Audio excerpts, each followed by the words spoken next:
first time that I ever went abroad was back in 2007 when I studied in Spain. Over the last few days, I have racked my brain trying to remember what kinds of worries and questions I had before my trip and answer them so that if you're thinking about traveling abroad, at least you'll have the answers to the things that I worried about before my first trip abroad.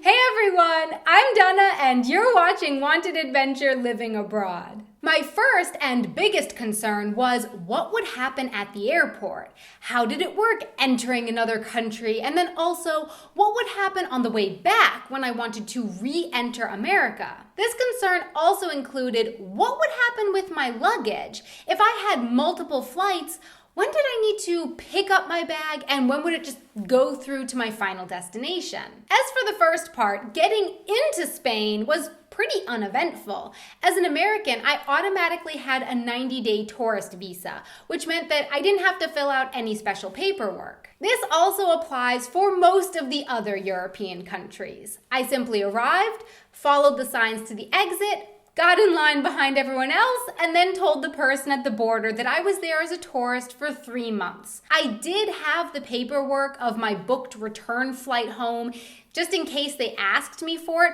but they didn't. They just stamped my passport and I went through. But keep in mind that every country is different and it also depends on which country you're from. So make sure to look into it before you buy your plane ticket anywhere. I will put some helpful links in the description below. When flying into many places around the world, you'll have to fill out a customs declaration, which is a skinny little paper they give to you on the flight.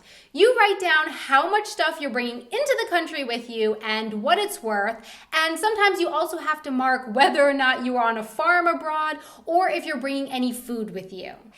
And yeah, definitely don't forget about that apple at the bottom of your backpack when flying into America because, well, that's a video in and of itself.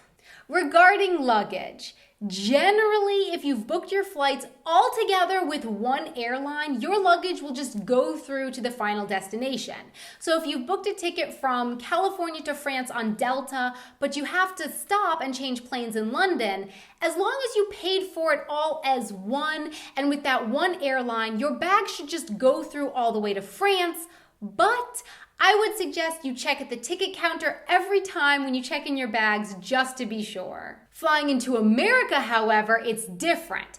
In America, you have to pick up your bags and go through customs in the first city that you touch down in, no matter what kind of a ticket you have. So, if you are flying from Germany to Florida with a layover in Chicago, when you touch down in Chicago, that's your first US city. So you have to get your luggage from baggage claim at the airport, go through customs, check your bag once again, then go through security again because you might have taken something dangerous out of your luggage, and then you fly on to your final destination in America. Okay, something else that I wondered about, money. Should I get traveler's checks? Would my debit card work in the ATMs abroad? What did I need to do? First of all, my experience was that traveler's checks are just not practical anymore. I did bring some with me, but I had a really hard time finding a bank that would cash them, and my overall experience was just they were too much of a hassle to use. My debit card did work in the ATMs, and I found that that was really the best way to get money out abroad.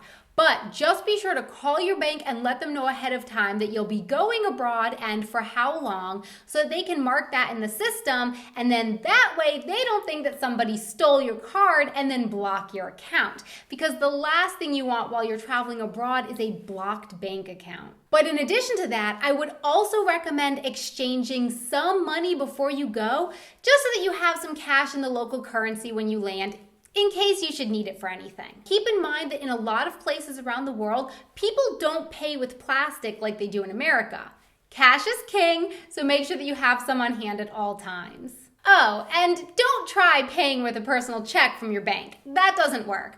You can't cash them at the banks abroad either. So if someone wants to give you some money while you're traveling abroad, mailing you a personal check won't do the trick. They should just wire it into your bank account. Okay, a few more quick tips. Just don't bring your blow dryer and hair straightener with you. even if you buy an adapter and a converter, you'll still probably fry the device. Just buy a local one when you arrive. Also, something else to buy upon arrival, if you have an unlocked smartphone, instead of paying the horrendous roaming fees, just buy a prepaid card at your travel destination. And lastly, something you should definitely buy before leaving your home country, all the electronic adapters you'll need. This is because the adapters only go one way.